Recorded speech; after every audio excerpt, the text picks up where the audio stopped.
बघा हे जैन धर्मियांचं मंदिर आहे दादरमध्ये। हे संदीप देशपांडे यांच्या जनसंपर्क कार्यालयापासून अगदी हाकेच्या अंतरावर आहे। दादरमध्येच राज ठाकरे यांचं निवासस्थान शिवतीर्थ आहे आणि तिथे म्हणजे घाटकोपर पूर्व उपनगरातून हा वाद आता दादरमध्ये आलाय। घाटकोपरमध्ये बहुसंख्य गुजराती, मारवाडी, जैन अशी नागरिकांची संख्या आहे, पण दादर हा अजूनही मराठी बालेकिल्ला ओळखला जातो। आपण थेट पुन्हा एकदा संदीप देशपांडे यांच्याशी बोलणार आहोत। खरं तरी पट्टी फक्त रस्त्यावर नाही तर इमारतीच्या आवारातही आपल्याला बघायला मिळते की इमारतीतून जणू काही पार्टिशन फाळणी केलेली आहे का? कारण संदीप देशपांडे यांचं म्हणणं की हा सांस्कृतिक दहशतवाद आहे।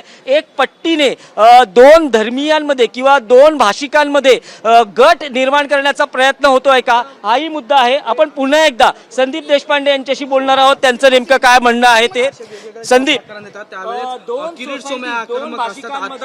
वाद लावण्याचा प्रयत्न आहे का? दोन नाही, मुद्दाम जाणीवपूर्वक धार्मिक तेढ निर्माण करण्याचा प्रयत्न करतायत। आमचा याला विरोध आहे।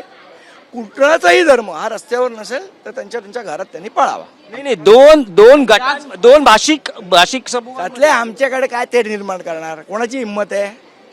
हे आतले दादागिरी आम्ही खपून घेत नाही। हो, नाही दादागिरी खपून घेत नाही, पण कबूतर खाण्यानंतर असा वादही होतोच ना। वाद झाला तर आम्ही उत्तर देऊ ना। मी तेच म्हटलं ना, एक सांस्कृतिक दहशतवाद पसरवण्याचा प्रयत्न हा वेळीच ठेचला गेला पाहिजे। नाही ठेचला तर तो तुमच्या डोक्यावर बसेल।